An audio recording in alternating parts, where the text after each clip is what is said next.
Karoual, le journal. Présentation, Joseph Ismaël Bationo. Madame, Monsieur, bonsoir et bienvenue à cette édition des 17h. Voici le titre. Le président du Faso, le chef de l'État, le capitaine Ibrahim Traoré, a reçu ce mardi 26 novembre 2024 le rapport public 2023 de la Cour des comptes des mains de son président. Des détails dans un instant. Et puis, dans le cadre du projet Paix et Développement entre les personnes déplacées et les hôtes vulnérables, l'ONG ELPA a organisé une rencontre d'échange avec les membres de l'Observatoire provincial de prévention et de gestion des conflits tenue ce matin dans la salle de réunion du Haut-Commissariat du CNU.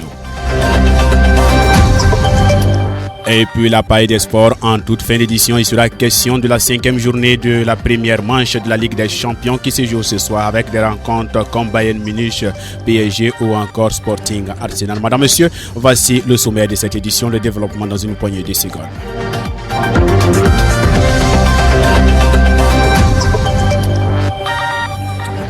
Et une fois de plus, Madame, Monsieur, bonsoir. Merci de nous choisir pour vous informer. Comme je l'annonçais en titre, que le président du Faso, chef de l'État, le capitaine Ibrahim Traoré, a reçu ce mardi le rapport public de 2023 de la Cour des comptes des mains de son président de cette institution, Latin Poda. Cet exercice de remise du rapport public annuel au chef de l'État répond à une obligation légale. À l'issue de son audience, le président de la Cour des comptes s'est exprimé au micro de nos confrères du SIG, service d'information du gouvernement. Voici un extrait de ces propos que nous vous proposons. Nous avons rappelé qu'en 2022, nous avons poursuivi l'activité de jugement des comptes de gestion et nous avons jugé les comptes de 2017 à 2020. Aussi, comme activité juridictionnelle, il y a le jugement des fautes de gestion, l'exécution de la loi des finances, exercice 2022. Bien sûr, la Cour a pu faire son rapport et les différents agrégats macroéconomiques ont été relevés dans ces rapports. Ensuite, nous avons ce qu'on appelle la certification des formulaires dans le cadre du rapport ITIE. C'est sur les revenus qui sont issus des industries extractives, particulièrement l'or. Là aussi, la Cour en 2022 a fait la certification de 137 formulaires qui lui ont été transmis par les différentes entités publiques qui sont chargées de récolter ces revenus. Alors, au titre des collectivités territoriales, nous avons fait des audits au niveau des collectivités territoriales, particulièrement sur le Fonds minier de développement local, où nous avons détecté des déficiences dans la gestion du Fonds minier de développement local et dans la gestion des cantines scolaires. Voilà, nous avons fait des recommandations pour voir dans quelle mesure cela pouvait être amélioré. Et puis, sans transition, restons toujours à Ouagadougou. Parlons cette fois-ci du procès affaire de détournement de 3 milliards de francs CFA au ministère de l'Action humanitaire. Le dossier est renvoyé au 29 novembre prochain. Le tribunal dit espérer qu'à cette date, le prévenu Amadou Tiania, malade, soit en état d'être jugé. Le compte-rendu du procès est signé Aruna Maïga. L'audience des 3 prévenus pour détournement de plus de 3 milliards au ministère de l'Action humanitaire est reprise au tribunal de grande instance Ouaga ce mardi matin. Le tribunal s'est prononcé sur l'état de santé du prévenu Amidou Tiania. Tiania Amidou n'est pas en bon état de santé pour être jugé ce matin, a souligné son avocat qui soutient qu'il faudra qu'il bénéficie d'une prise en charge sanitaire adéquate.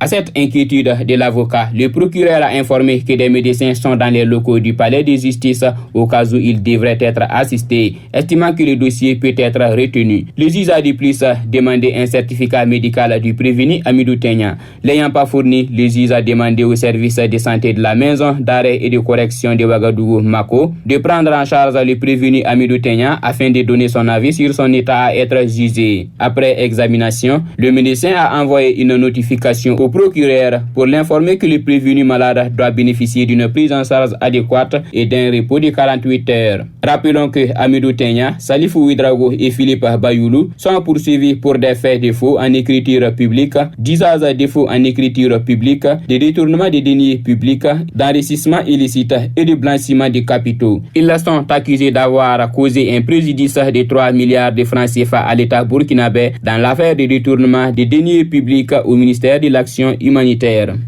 Oui, sans transition, parlons à présent des experts agréés du Burkina Faso. En effet, le Premier ministre Dr Apollinaire Kelem de Tambila, accompagné de quelques membres de son gouvernement, a présidé ce mardi 26 novembre 2024 à Ouagadougou à la première édition du Forum des experts agréés du Burkina Faso. Durant 2 jours, ces experts venus des 4 coins du pays vont échanger autour de la place et du rôle de l'expertise nationale dans le développement socio-économique du Burkina Faso. Aruna Maïga. Expertise nationale, état des lieux, place et rôle dans le développement socio-économique du Burkina Faso. C'est le thème de cette première édition. Les échanges vont tourner autour de la place et du rôle de l'expertise nationale dans le développement socio-économique du Burkina Faso. De ce fait, l'agence de promotion de l'expertise nationale qui organise cette rencontre attend à l'issue des travaux, entre autres, un état des lieux et des solutions sur les problématiques de la valorisation de l'expertise nationale. Dr Aboubakar Nakanabou, ministre en charge de l'économie par ailleurs, parrain de cette édition, a affirmé qu'un des traits dominants de toutes les sociétés qui ont connu leur développement a été la mobilisation des forces endogènes. Le ministre en charge de l'industrie Serza Poda a quant à lui souligné que ce forum est important et s'inscrit dans la vision du gouvernement en matière de développement socio-économique basé sur les capacités endogènes. Il a mentionné que cette rencontre permettra à l'expertise nationale d'apporter sa contribution pour que la vision du gouvernement prônée par le capitaine Ibrahim Traoré, qui est d'atteindre le développement réel au Burkina Faso en s'appuyant sur les forces endogènes, soit une réalité. Madame, Messieurs, revenons à présent à Dori. L'ONG HELP a organisé ce mardi 26 novembre 2024 dans la salle de réunion du Haut Commissariat une rencontre d'échange avec les membres de l'Observatoire provincial de prévention et de gestion des conflits. Ces activités entrent dans le cadre du projet Paix et développement entre les personnes déplacées et les hôtes vulnérables placés sous le patronage du Haut Commissaire de la province du Sénat.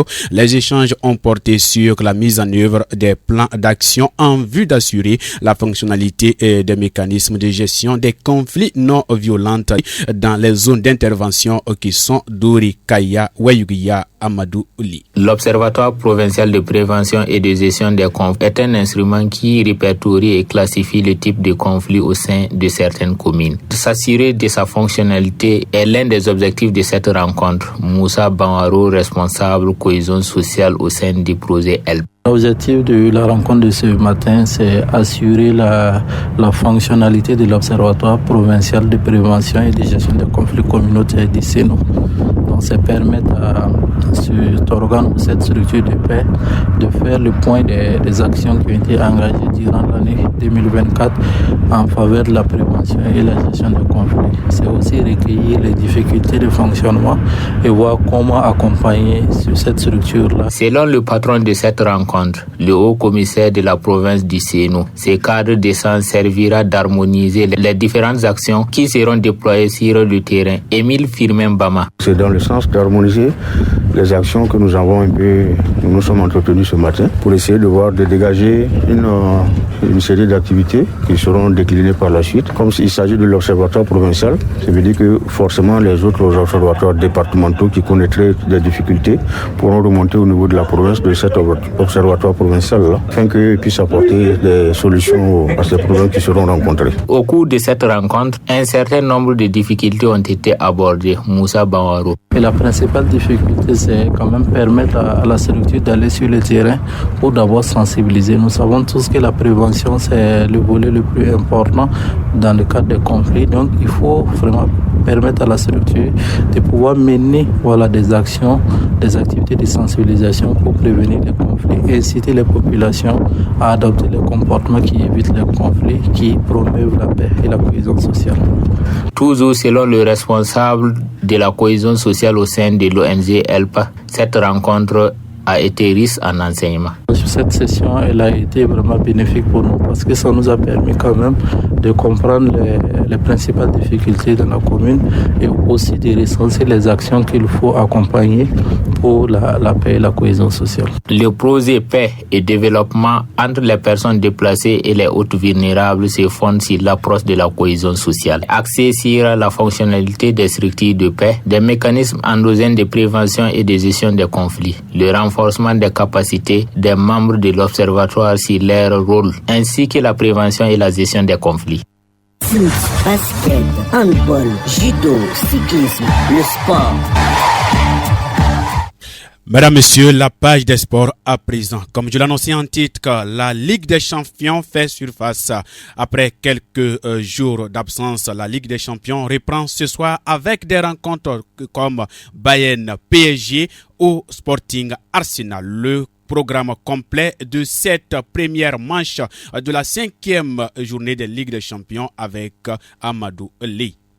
Le tombé du Real de Madrid lors de la 4e journée, l'AC Milan en déplacement affronte Bratislava très tôt dans la soirée à 17h45. Dans le même temps, le Sparta Praga reçoit le club espagnol de l'Atlético Madrid. D'un club espagnol à un autre, le Barça, leader de la Liga et 6e en Ligue des Champions, reçoit les Français de Brest, 4e au classement de la Ligue des Champions. Un choc qui n'a rien d'équilibre sur le papier, mais les Catalans ne fanfaronnent pas pour autant. Les Bressois affichent un très beau bilan. Par contre, c'est un Manchester City mal en point, 5 défaites consécutives lors des 5 derniers matchs, qui va devoir faire face aux Hollandais du Feyenoord en pleine forme. Après une victoire in extremis contre Girona et un nul contre le PSV Eindhoven, 2 défaites face à Arsenal et à l'Atlético Madrid, les hommes de Luis Enrique sont en mauvaise posture à l'aide de se présenter à l'Allianz Arena contre le Bayern Munich à 20h. Sporting Arsenal, c'est l'un des duels à suivre de cette 5e journée de la Ligue des Champions. En dehors du top 8 et défait par l'Inter Milan avant la trêve internationale, Arsenal se rend sur le terrain du Sporting afin de revenir à hauteur de son adversaire du soir. Avec le départ de Ruben Amorim du côté de Manchester United, il sera très intéressant de voir si les Portugais sont capables de continuer leur parcours tout simplement parfait sur la scène européenne. Le spectacle ne risque pas de manquer à José Alvalade. Dans le même temps, l'Inter Milan et les Young Boys de Berne reçoivent respectivement le RB Leipzig et l'Atlanta Bergame. Tandis que le Leverkusen de Edmond Tassova se déplace du côté de l'Autriche pour affronter le RB Strasbourg. Radio Karoual, le journal. Présentation Joseph Ismaël Bationo. Madame, Monsieur, c'est ainsi se referme cette édition. Merci à vous de l'avoir suivi. Mise en onde par Relouine Désiré Nikema. Restez à l'écoute dans une poignée de secondes. L'information revient en full day avec Ismaël Konfi. D'ici là, portez-vous bien.